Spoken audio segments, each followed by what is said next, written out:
Welcome to Sports Live presented by Cool. আপনাদের সঙ্গে আছি আমি সঞ্জনা আইভি। সেই সঙ্গে আমি রঞ্জন শান্ত।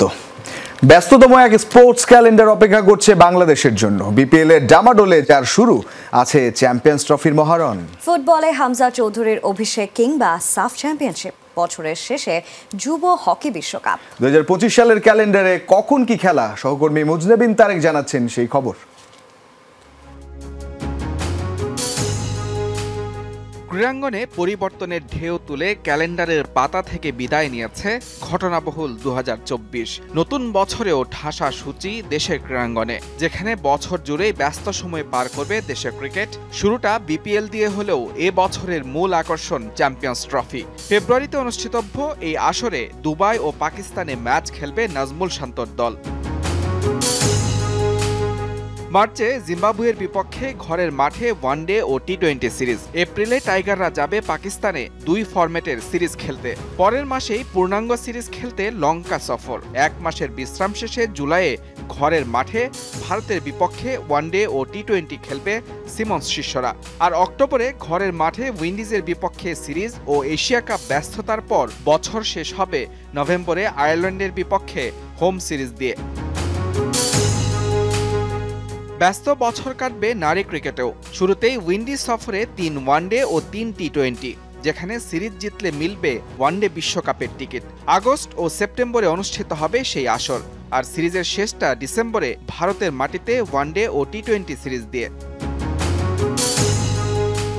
ফুটবলে নতুন ইতিহাসের সাক্ষী হতে যাচ্ছেন লাল সবুজ সমর্থকরা। মার্চে ভারতের বিপক্ষে ম্যাচ দিয়ে বাংলাদেশের জার্সিতে অভিষেক হতে পারে লেস্টার সিটির ফুটবলার হামজা চৌধুরীর। সব মিলিয়ে বছর জুড়ে এশিয়া কাপ বাছাইয়ে মোট 5টি ম্যাচ খেলবে বাংলাদেশ, যার 3টি হোম ও বাকি 2টি অ্যাওয়ে। মাঝে 15 জুন থেকে 25 জুলাই হোম অ্যান্ড অ্যাওয়েতে খেলবে সাফ চ্যাম্পিয়নশিপের ম্যাচ।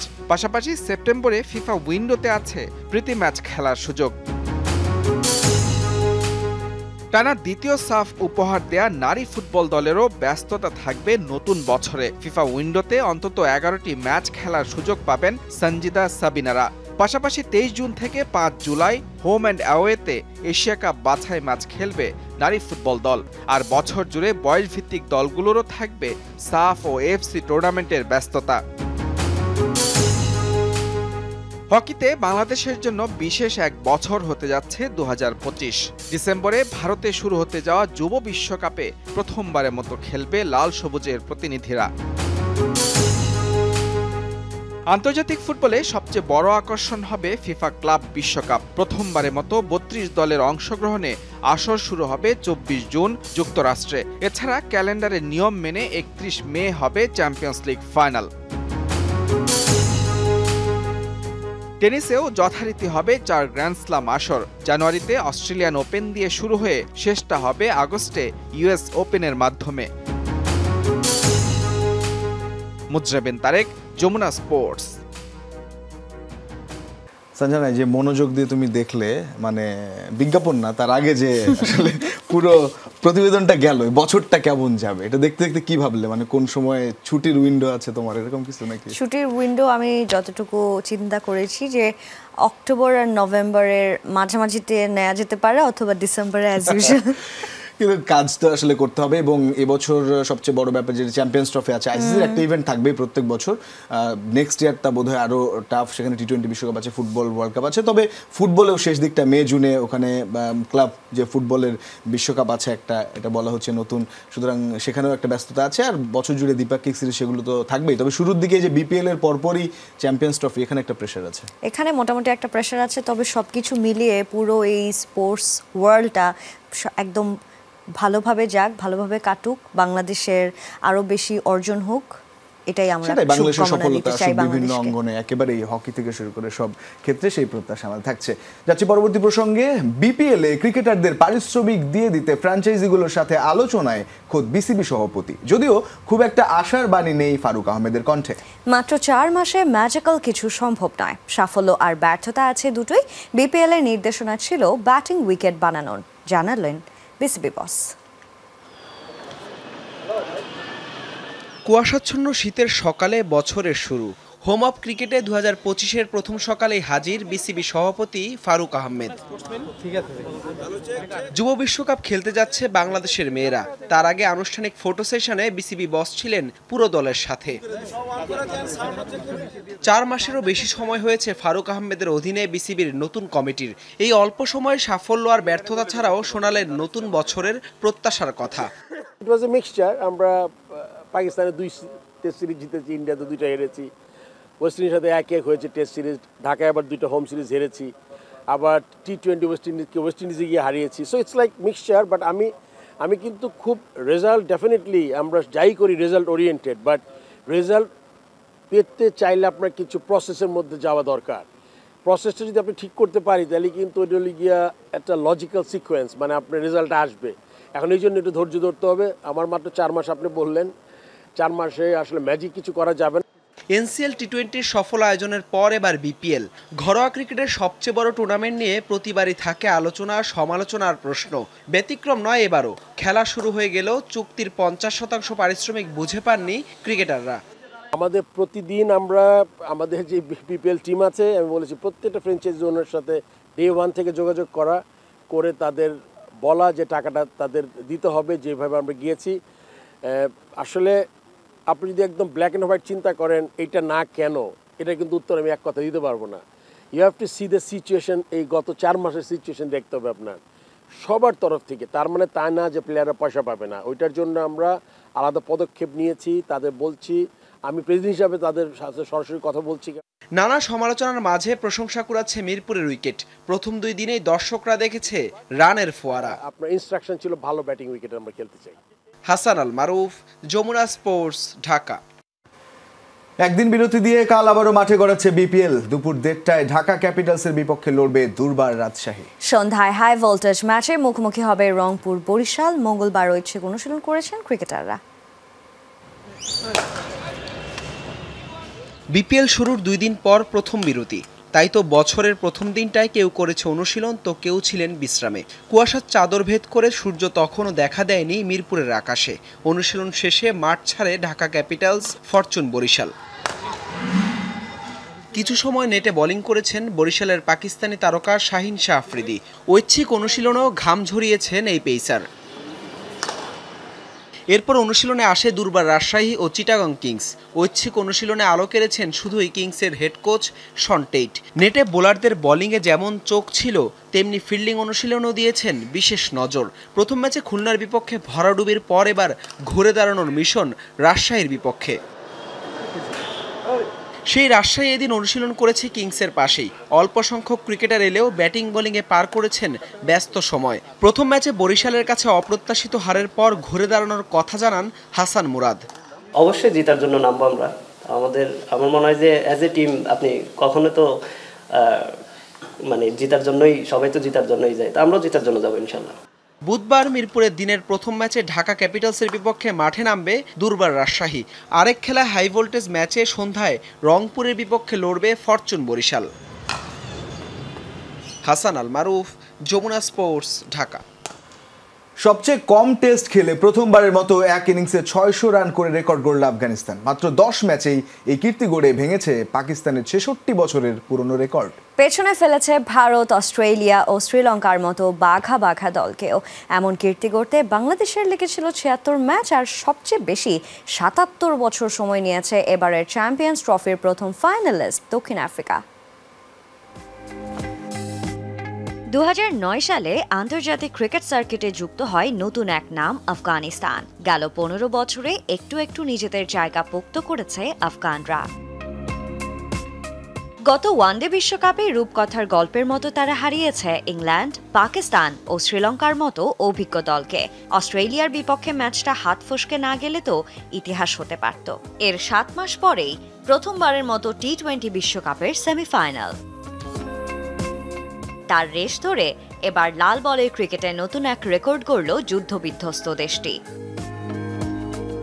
টেস্টে সবচেয়ে কম ম্যাচ খেলে প্রথমবারের মতো এক ইনিংসে 600 রান করা দলের তালিকায় শীর্ষে আফগানিস্তান। মাত্র 10 টেস্ট খেলেই এই কীর্তি গড়েছে রশিদ নবীরা। একই সাথে পাকিস্তানের গড়া 66 বছরের পুরনো রেকর্ডটাও নিজেদের করে নিয়েছে তারা। টেস্টে প্রথমবারের মতো এক ইনিংসে 600 রান করতে পাকিস্তানের লেগেছিল 19 ম্যাচ। 1952 সালে টেস্ট অভিষেক হওয়ার পর পাকিস্তান 600 রানের গণ্ডি পেরোয় 1958 সালে ওয়েস্ট ইন্ডিজের বিপক্ষে, যেখানে আফগানিস্তানের টেস্ট অভিষেক হয় 2018-তে।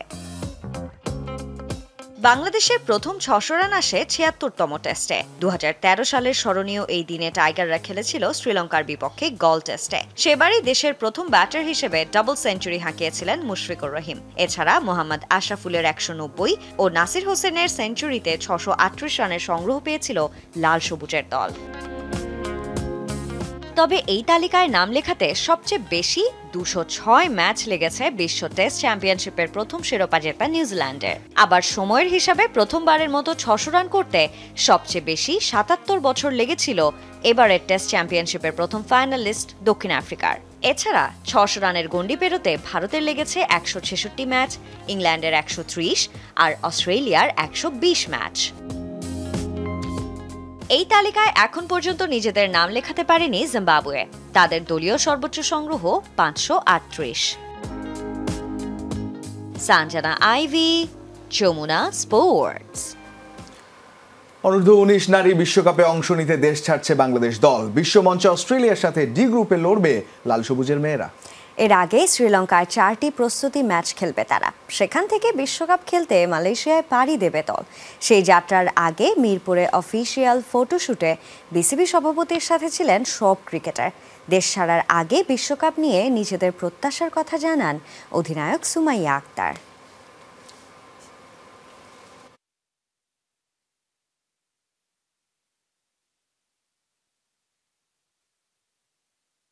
অস্ট্রেলিয়া হোক যেই হোক, আমরা আমাদের খেলাটা খেলে আমরা মনে করি না যে অস্ট্রেলিয়া এগেনস্ট ওরা অ্যাটলিস্ট ভয় পাবে যে আমরা বাংলাদেশ টিমের যে গ্রুপ ওই গ্রুপে পড়ছি। আমি জানি আমার টিমের স্ট্রং জোন কি, তো আমরা যদি আমাদের স্ট্রং জোন নিয়ে ফাইট করি অবশ্যই ভালো কিছু হবে দিন শেষে। নতুন বছরের ফেব্রুয়ারিতে জাতীয় অ্যাথলেটিক্স প্রতিযোগিতা আয়োজনের মাধ্যমে কাজ শুরু করছে অ্যাথলেটিক্স ফেডারেশনের অ্যাডহক কমিটি। দেরিতে কার্যক্রম শুরু হলেও দীর্ঘমেয়াদী পরিকল্পনার কথা জানিয়েছেন ফেডারেশন। এদিকে ধারাবাহিক সাফল্যের পরও ভারোত্তোলকের প্রতি অবহেলা নিয়তি হয়ে দাঁড়িয়েছে বলে মনে করেন মাবি আক্তার। দীর্ঘদিন ধরে চলে আসা বৈষম্য নিয়ে ক্ষুব্ধ এসএ গেমসের স্বর্ণজয়ী এই ভারোত্তোলক। বছর যায় বছর আসে, পরিবর্তনের দিকে চেয়ে থাকা ভারোত্তোলকদের অপেক্ষার প্রহর যেন আর ফুরায় না। ছোট্ট জিমনেশিয়ামের সামনে রুগ্ন সাইনবোর্ডের এক কোণে মাবি আক্তারের ছবি মনে করিয়ে দেয় ভারোত্তোলনে বাংলাদেশের সাফল্যের গল্প। তবে স্বল্প পরিসরে গাদাগাদি করে অনুশীলনের এই চিত্রগুলো ম্লান করে দিতে পারে সকল অর্জন। অনুশীলনের পাশাপাশি জাতীয় কিংবা আন্তঃসার্ভিস প্রতিযোগিতা হয় এখানে, অথচ আন্তর্জাতিক পরিমণ্ডলে সাফল্য এনে দেওয়া এই ডিসিপ্লিনের প্রতি এমন অবহেলা নিয়তি হয়ে দাঁড়িয়েছে বলে মনে করেন এসএ গেমসের স্বর্ণজয়ী মেডেলিস্ট মাবি আক্তার। এটা একটা বাস্তবতা যে যেই জায়গায় সাফল্য বেশি, যেখানকার মেধা বেশি, সেই জিনিসগুলো অবহেলিত থাকে। আমার ওয়েট লিফটিংটা সেটা একটা অনেক বড় একটা উদাহরণ। কারণ আপনি দেখেন আসছে ঢুকতে ঢুকতে, আর আমার ছবিটা আমি বলবো যে যেটা দেওয়া সেটা এখন এমন একটা গেটের মধ্যে ছবি দেওয়া যে অনেকে দেখতেই পারে না। আমাদের ওয়েট লিফটিং জিমটা কেউ চিনেই না। হ্যাঁ, তো এখানে আসলে তাও আমার নিজের ছবিটা দেওয়াতে কেউ একটু চিনতে পারে যে না এটা হচ্ছে ওই জিম। দীর্ঘ সময় ধরে চলতে থাকা এমন বৈষম্য নিয়ে ক্ষুব্ধ মাবিয়া, তাই দেখেন না কোনো আশার আলো। চেয়ারের ক্ষমতা ছেড়ে খেলাটির প্রতি ভালোবাসা থাকলে আরো আগেই উন্নতি সম্ভব ছিল বলে দাবি এই ভারোত্তোলকের। আমাদের হল ভাড়া চাচ্ছেন, আমাদের কাছ থেকে বিদ্যুৎ বিল চাচ্ছেন, কিন্তু এটা সরকার তৈরি করে দিয়েছে আপনাকে। হ্যাঁ, আপনি একটা জিনিস বলতে পারেন যে আমি আপনার এখানে লাইট জ্বালাইছি, লাইটের একটা ইলেকট্রিসিটি বিল আছে, আপনি সেই বিলটা আমার কাছে চাইতে পারেন, কিন্তু আপনি হল ভাড়া আমার কাছে চাইতে পারেন না। এই জন্যই আমরা কারো কাছে পারমিশন চাইতে যাই না। আমাদের যেটুক কুড়ের ঘর আছে, একটা স্টোর আছে, ওই স্টোরের মধ্যেই চালাই। এটা রাষ্ট্রের জন্য লজ্জাজনক, এটা আমাদের লজ্জা না। এদিকে নতুন বছরের ফেব্রুয়ারিতে জাতীয় অ্যাথলেটিক্স প্রতিযোগিতার মাধ্যমে কার্যক্রম শুরু করতে যাচ্ছে অ্যাথলেটিক্স ফেডারেশন। থাকছে তৃণমূল থেকে অ্যাথলেট তুলে আনার লক্ষ্য। তারিখ নির্ধারণ করছি 17, 18 এবং 19শে ফেব্রুয়ারি, 3 দিনব্যাপী আমাদের এই প্রতিযোগিতা হবে। এই প্রতিযোগিতায় বিভিন্ন সার্ভিসেস টিম যেমন army, navy, air force, BDR, answer, BDP, police, তারপর হইতে আরম্ভ করে বিভিন্ন সার্ভিসেস টিম, তারপর বিভিন্ন ইউনিভার্সিটিগুলি, বিভিন্ন জেলা এবং বিভাগগুলি পার্টিসিপেট করবে। অ্যাথলেটদের আর্থিক নিরাপত্তার বিষয়টি ফেডারেশনের পরিকল্পনায় আছে বলে জানান শাহানু। নাসিফ শুভ, যমুনা স্পোর্টস, ঢাকা। পিছুই ছাড়ছে না মেলবোর্ন টেস্টে জয়সওয়ালের আউট বিতর্ক। ভারতীয় দলকে মিথ্যাবাদী বলে আখ্যা দিয়ে এবার আগুনে ঘি ঢাললেন সাবেক ভারতীয় cricketer Surinder Khanna. Boxing day টেস্টে ভারতীয় ব্যাটারদের পারফরম্যান্সের সমালোচনা করে ব্যাটারদের কাজ করায় তুলেছেন এই ভারতীয় সাবেক। বক্সিং ডে টেস্টের পর দুই ভাগে ভাগ হয়েছে ক্রিকেট দুনিয়া। মেলবোর্ন টেস্টে শরফুদ্দৌলা ইবনে সৈকতের এক সিদ্ধান্তে ম্যাচ শেষ হওয়ার কয়েকদিন পরও চলছে এ নিয়ে বিতর্ক। স্কিনোমিটারের ত্রুটি আমলে নিয়ে চোখের দেখায় জয়সওয়ালকে আউট দিয়ে ভারতীয় ক্রিকেট ভক্ত এবং গণমাধ্যমে তোপের মুখে পড়েছেন এই বাংলাদেশি আম্পায়ার। অবশ্য ভারতীয় অধিনায়ক Rohit Sharma, Ravi Shastri, Ricky Ponting, Simon টোফেলরা শরফুদ্দৌলার পক্ষে থাকলেও বিপরীত মেরুতে অবস্থান ভারতীয় সাবেক সুনীল গাভাস্কার ও বিসিসিআইয়ের সহসভাপতি রাজীব শুক্লার। কিন্তু সেই পথে হাঁটেননি আরেক ভারতীয় সাবেক ক্রিকেটার সুরিন্দর খান্না। ভারতীয় দলকে মিথ্যাবাদী বলে আগুনে ঘি ঢেলেছেন এই উইকেট রক্ষক ব্যাটার। সেখানে বিতর্ক তৈরির কোনো মানেই ছিল না। তারা ঘটনাটিকে 4টি অ্যাঙ্গেল থেকে দেখিয়েছে, যেখানে বল গ্লাভসে স্পর্শ করতে দেখা গেছে এবং বলের গতিও কমে গিয়েছিল। আকাশদীপও ক্যাচ আউট হওয়ার পর একইভাবে অভিযোগ জানিয়েছে তারা মিথ্যাবাদী। আপনাকে প্রথমে সততার সঙ্গে খেলতে হবে, তবেই আপনি জেতা শুরু করবেন। ভারতের ব্যাটিংয়ের কড়া সমালোচনাও করেছেন সুরিন্দর খান্না। বক্সিং ডে টেস্টের হারের জন্য ব্যাটারদের কাঠগড়ায় তুলেছেন তিনি। ওরা কেমন ধরনের ব্যাটিং করছে, আইপিএল আসুক দেখবেন এই খেলোয়াড়রাই রান পাবে। অতি আক্রমণাত্মক টি-20 সুলভ ব্যাটিং না করে ইতিবাচক খেলা উচিত। নতুন বছরে ভারতীয় দলের ভাগ্য পাল্টানোর আশা করছি। বর্ডার গাভাস্কার সিরিজে 4 ম্যাচ শেষে 2-1 পিছিয়ে আছে ভারত। সিরিজ হারের রাতে সিডনি টেস্টে জয়ের বিকল্প নেই সফরকারীদের। মেহেদি রিয়ান, যমুনা স্পোর্টস। তারপর বছরের শেষ দিন কেমন কাটলো আর নতুন বছরের প্রথম দিন কেমন কাটছে? একদমই বছরের শেষ দিনটা ভালোই কেটেছে আলহামদুলিল্লাহ। নতুন বছরটাকে নতুনভাবে বরণ করার চেষ্টায় আছি, থাকবো। তোমার কি খবর সেটা বলো, কেমন যাচ্ছে রিয়েল এবং রিল লাইফ? না, বেশ ভালো লাগছে। ইটস ফান, মানে তোমাকে দেখে আরো ভালো লাগছে। মানে অফিসে মজা হচ্ছে আর কি, যে কালকের দিনটা যে ভালো গেছে সেটা বোঝা যাচ্ছে আজকের যে ভাইব সেটাতে। তো হোপফুলি সারা বছরটা ভালো যাক এভাবে এবং আমাদের দর্শকদের ভালো যাক সেই প্রত্যাশায় শেষ করছি। এই ছিল আজকের স্পোর্টস লাইভ। এতক্ষণ সঙ্গে থাকার জন্য সবাইকে ধন্যবাদ। আল্লাহ হাফেজ।